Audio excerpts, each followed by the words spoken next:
आज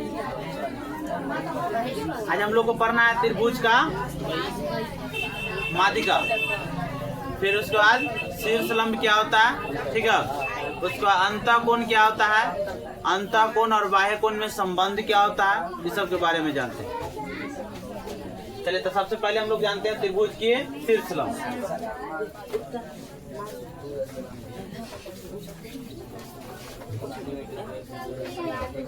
देखो, किसी त्रिभुज के शीर्ष से सामने वाली भुजा पर डाले गए लंब को क्या कहेंगे? शीर्षलंब कहेंगे। क्या कहेंगे? शीर्षलंब कहेंगे। किसी त्रिभुज के सामने वाले शीर्ष से भुजा पर डाले गए लंब को क्या कहेंगे? या किसी त्रिभुज के शीर्ष से सामने वाली भुजा पर डाले गए लंब को शीर्षलंब कहते हैं। इसका सिंबल कैसे होगा? तो एडी जो होगा ना, ये परपेंडिकुलर, इसको क्या पढ़ेंगे? परपेंडिकुलर अर्थात शीर्षलंब। इसको क्या पढ़ेंगे? शीर्षलंब। एडी परपेंडिकुलर है, किस पर लंब है? बीसी पर। इस तरीका से तो अगर एडी इस तरीका का सिंबल है तो इसको क्या पड़ेगा? एडी परपेंडिकुलर बीसी, ठीक है। जिस भुजा पर लंब रहेगा उसको बाद में रखेगा, जो भुजा लंब रहेगा उसको पहले। बीच में ये सिंबल बताता है कि एडी जो है ना वो बीसी पर क्या है? परपेंडिकुलर। तो शीर्षलंब किसको कहेंगे? त्रिभुज के किसी शीर्ष से सामने वाली भुजा पर डाले गए लंब को क्या कहेंगे? शीर्षलंब कहते हैं, ठीक है। अब देखिए माध्यिका क्या होता है। क्या चीज? माध्यिका।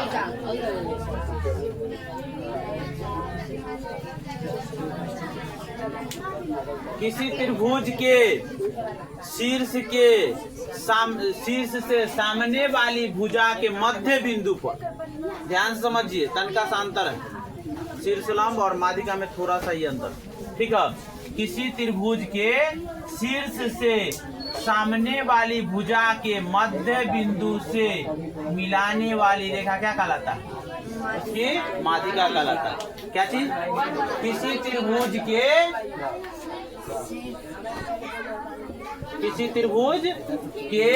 शीर्ष से सामने वाली भुजा के मध्य बिंदु को मिलाने वाली रेखा को क्या कहते हैं? त्रिभुज की माध्यिका।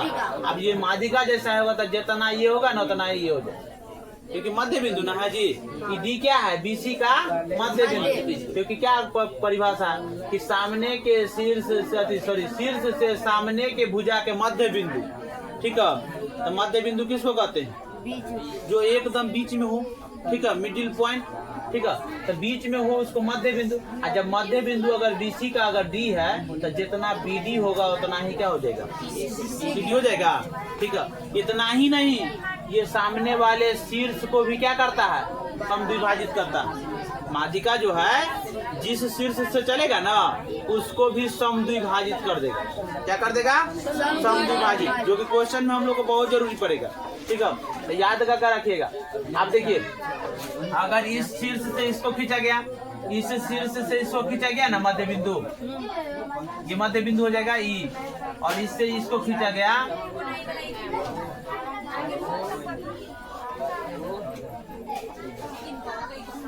त्रिभुज की तीनों माध्यिकाएं, त्रिभुज के अंदर जिस बिंदु पर मिलता है ना उसको हम लोग केंद्रक कहते हैं। त्रिभुज का केंद्रक कहते हैं। देखिए लिखल होगा, त्रिभुज की तीनों माध्यिकाएं त्रिभुज के अंदर जिस बिंदु पर मिलती है ना उसको क्या कहते हैं? त्रिभुज का केंद्रक कहते हैं, ठीक है। और ये केंद्रक जो है, केंद्रक त्रिभुज की माध्यिका को 2:1 के अनुपात में विभाजित करता है। क्या समझे? त्रिभुज का जो केंद्रक होगा ना वो माध्यिका को 2:1 के अनुपात में विभाजित करता है।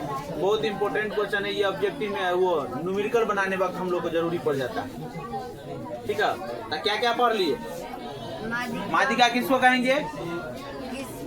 किसी त्रिभुज के शीर्ष से सामने वाली भुजा के मध्य बिंदु को मिलाने वाली रेखा को क्या कहते हैं?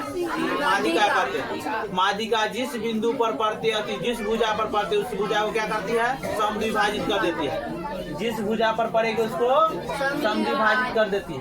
ठीक है। उसके बाद किसी त्रिभुज के तीनों माध्यिकाएं, किसी त्रिभुज के तीनों माध्यिकाएं त्रिभुज के जिस बिंदु पर मिलती है ना, त्रिभुज के अंदर देखिए, त्रिभुज के अंदर जिस बिंदु पर मिलते हैं उसे क्या कहते हैं? त्रिभुज का केंद्रक कहते हैं। ठीक है। त्रिभुज का केंद्रक जो होता है माध्यिका को किस अनुपात में विभाजित करता है? 2:1 के अनुपात में विभाजित करता है। कोई दिक्कत?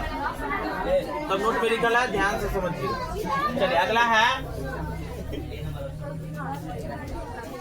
त्रिभुज के अंतःकोण और बाह्य कोण में संबंध। ठीक है। जैसे ये बी सी और डी तक इसको बढ़ा दिए। ठीक है। तो ये क्या कहलाएगा जी? कौन कौन? बहिष्कोण कहलाएगा ना।